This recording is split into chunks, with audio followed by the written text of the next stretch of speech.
D. Pria berusia 46 tahun menjalani pemeriksaan intensif di ruang unit PPA Polresta Tangerang setelah ditangkap bersama seorang perempuan berinisial N terkait kasus penjualan anak di bawah umur. Diketahui N yang merupakan seorang ibu tega menjual anaknya kepada pria hidung belang lantaran terlilit hutang. Peristiwa ini terungkap setelah ayah korban melaporkan peristiwa ini kepada pihak kepolisian. Dari hasil pemeriksaan diketahui pelaku berinisial D melakukan persetubuhan dengan korban sebanyak 3 kali di sebuah penginapan sebelum dinikahi siri. Persetubuhan itu dilakukan atas persetujuan pelaku N yang juga merupakan ibu korban dengan imbalan uang 1 juta rupiah. Tak berselang lama, N sepakat menikahkan anak perempuannya secara siri dengan pelaku D dengan imbalan uang sebesar 14 juta.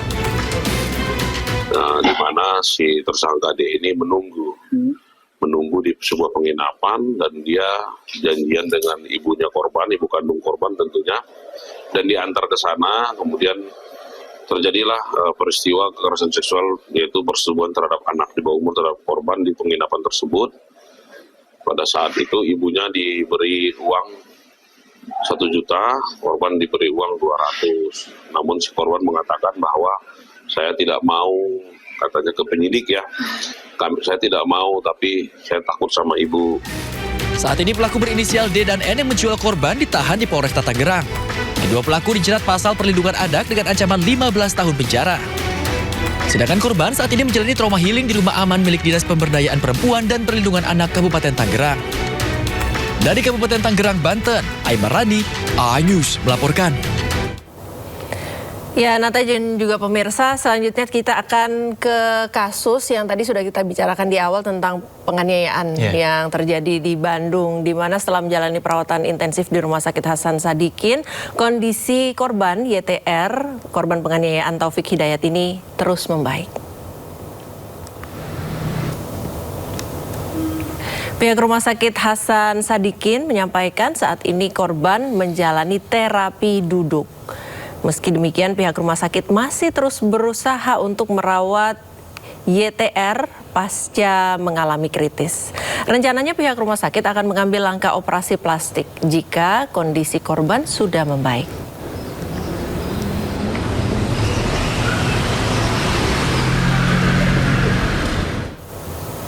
Sementara itu pemirsa, politisi PKB sekaligus anggota Komisi 3 DPR RI Abdullah meminta penegak hukum menjatuhkan hukum kebiri kepada pelaku penyekapan dan penyiksaan terhadap wanita asal Bandung, Jawa Barat. Ya, pelaku diduga berulang kali melakukan kekerasan terhadap perempuan, termasuk mantan istrinya.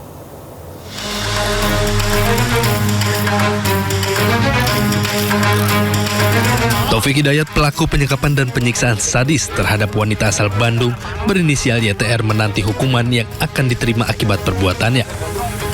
Abdullah, anggota Komisi 3 DPR RI sekaligus politisi PKB, menilai pada kasus penyekapan dan penyiksaan wanita di Kota Bandung, Jawa Barat layak dipertimbangkan diberi hukuman kebiri.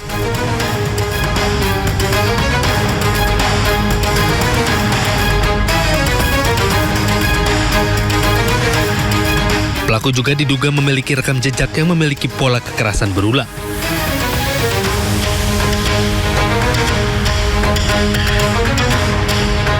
Sebelumnya, penyekapan dan penyiksaan terhadap korban diketahui terjadi selama 3 tahun. Aksi keji pelaku terbongkar 12 Juni lalu saat pelaku menghubungi kakak korban dan menginformasikan bahwa korban dirawat di Rumah Sakit Hasan Sadikin, Bandung. Ditangkapnya Taufik Hidayat, pelaku penyekapan dan penyiksaan sadis terhadap YTR, keluarga minta pelaku dihukum berat. Selain itu, korban juga meminta Taufik Hidayat diganjar hukuman seberat-beratnya. Tim Liputan iNews melaporkan.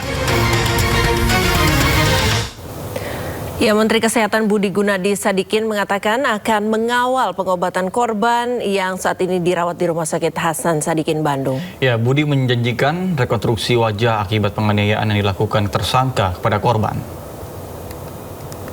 Dan kita akan merawat sampai rekonstruksi. Dan ini kan terjadi juga wajahnya harus direkonstruksi. Untuk masalah ekonominya itu ditangani oleh pemerintah daerah. Untuk masalah sosialnya itu ditangani oleh Kementerian PPA, ya, Perlindungan Perempuan dan Anak. Dan kita bertiga sudah berkoordinasi. Ya. Saya pribadi dan sebagai Menteri Kesehatan merasa sangat sedih. Ya. Harusnya hal-hal ini tidak terjadi lah di Indonesia. Ya, senang sekali dengar kabar baik ini ya Nata ya. Kondisinya mulai membaik, kemudian akan dilakukan rekonstruksi wajah. Dan juga tadi malam saya sempat baca itu bahwa uang 250 juta dari KDM rencananya akan dimasukkan deposito untuk keperluan korban. Betul. Ya, selain itu juga kita juga mendengar kabar bahagianya ya karena si pelaku ini berhasil ditangkap. Betul. Setelah sekian lama buron ya. Iya. Kalau seandainya pelaku sebelumnya juga pernah melakukan kejahatan yang serupa gitu, mungkin boleh melapor ya korban-korbannya sehingga bisa diproses juga. Iya, jadi ditelusuri ini apa aja kasus-kasusnya. Mungkin bisa tambahan dari hukuman mungkin biar efek jerak. Kesel banget kayaknya Nata ya. Gedek banget. Baik, kita ke informasi selanjutnya pemirsa. Keluarga korban YTR marah dan tidak terima atas penganiayaan berat yang mengakibatkan korban mengalami kebutaan. Ya, bahkan kakak kandung korban menuntut agar mata tersangka Taufik Hidayat sebagai ganti mata sang adik.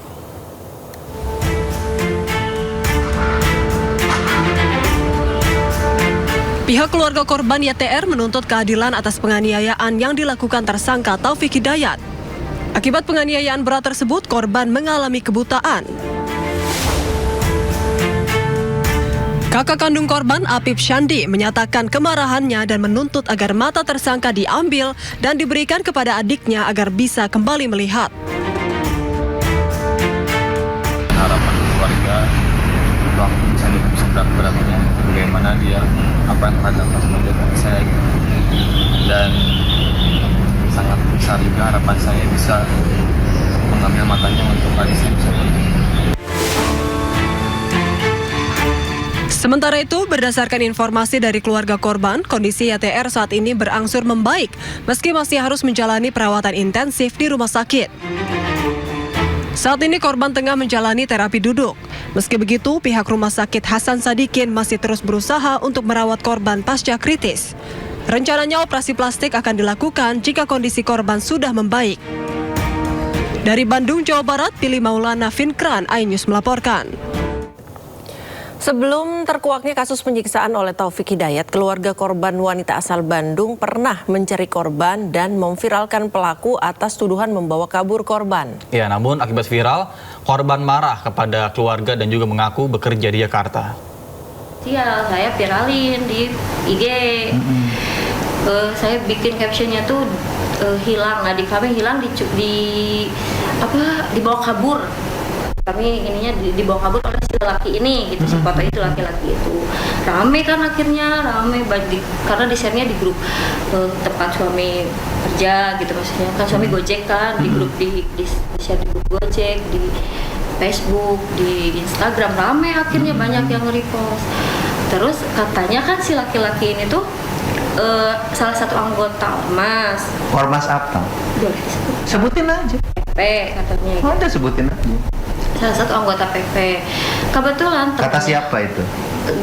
Katanya sih pas ngasihin surat resign itu pakai baju PP gitu. Oh. Ya. Terus suami ada temen kan yang sama anggota PP juga, ditanyain lah, mungkin di-share sama temennya, nyampe mungkin ke si pelaku. Akhirnya malamnya telepon lah, si korban ini nelpon ke suami, marah-marah. Bilang kalau dia tuh nggak hilang, dia nggak mau dicari katanya. Saya nggak hilang, saya bekerja gitu. Loh, kalau bekerja kenapa bilang ngebohong, kata suami saya. Kenapa kamu masih bilang kerja di Nabati, ternyata enggak. Saya kerja di Jakarta katanya gitu. Sekarang saya kerja di Jakarta, saya cuma nggak mau jadi beban pikiran orang tua aja. Saya udah nggak nyaman kerja di Nabati, dia bilang gitu.